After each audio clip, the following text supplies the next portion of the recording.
विधानसभा निवडणूक जवळ आल्याने महाराष्ट्रातील सर्वच विधानसभा मतदारसंघातील इच्छुकांनी निवडणूक लढवण्याच्या दृष्टिकोनातून तयारी सुरू केली आहे। इच्छुकांची संख्या वाढत चालल्यामुळे महाविकास आघाडीमध्ये जशी रस्सीखेच दिसून येते तशीच महायुतीमध्ये देखील पाहायला मिळते। कोल्हापूरमधील कोल्हापूर उत्तर विधानसभा मतदारसंघामध्ये देखील असंच काहीसं चित्र निर्माण झालंय। कोल्हापूर उत्तर मतदारसंघामध्ये शिवसेना, भाजप यांच्यासोबतच राष्ट्रवादी काँग्रेस पक्षातील उमेदवार इच्छुक आहेत।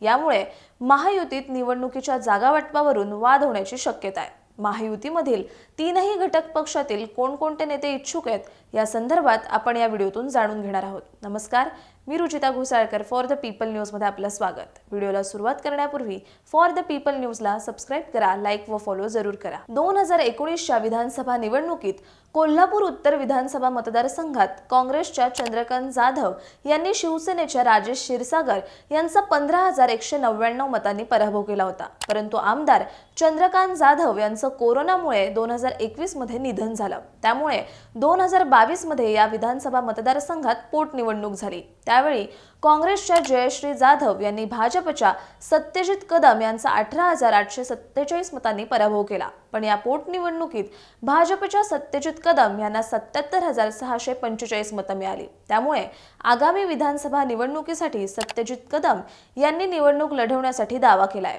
तर भाजपच्या सत्यजित कदम यांच्या सोबतच 2014चे भाजप उमेदवार आणि पश्चिम महाराष्ट्र देवस्थान समितीचे माजी अध्यक्ष महेश जाधव, भाजपचे माजी महानगर अध्यक्ष राहुल चिकोडे हे देखील इच्छुक आहेत। या तिघांसह भाजपचे राज्यसभा खासदार धनंजय महाडिक यांचे पुत्र कृष्णराज महाडिक हे देखील आगामी विधानसभा निवडणूक लढवण्यास इच्छुक असल्याचं म्हटलंय।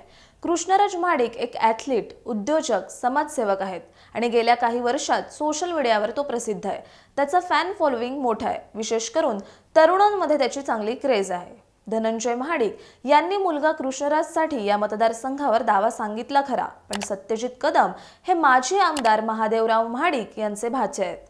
महाडिक आणि कदम हे नातलग असून आता एकाच कुटुंबात उमेदवारीवरून रस्सीखेच पाहायला मिळणार आहे। सुरुवातीला कृष्णराज महाडिक कोल्हापूर दक्षिण विधानसभा मतदारसंघातून निवडणूक लढवेल अशी चर्चा होती, परंतु धनंजय महाडिक यांचे बंधू आणि महादेव महाडिक यांचे पुत्र व माजी आमदार अमल महाडिक हे कोल्हापूर दक्षिण विधानसभा मतदारसंघातून निवडणूक लढवण्यास इच्छुक आहेत। त्यामुळे आता महाडिक कुटुंबातील कोणाला भाजप उमेदवारी देणार हे पाहणं महत्त्वाचं ठरणार आहे।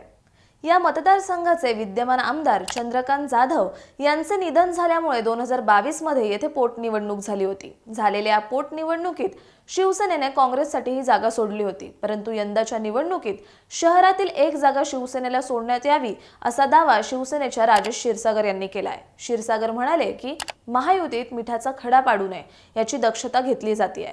मात्र शहरातील दोन्ही जागांमधील एक जागा शिवसेनेची आणि दुसरी भाजपची असं कुणी बोलेल म्हणून त्यावर भाष्य केलं पाहिजे असं नाही।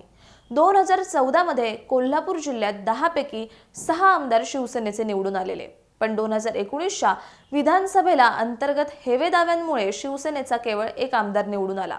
दोन्ही जागांवर मी दावा करू शकतो, मात्र मला हेवे दावे टाळायचे आहेत। महायुतीची जबाबदारी असल्याने तिन्ही पक्षांच्या भावना दुखवल्या जाऊ नयेत हे पाहत आहे। सर्वांना एकत्र घेऊन जायचंय असं शिवसेनेच्या राजेश क्षीरसागर यांनी म्हटलंय।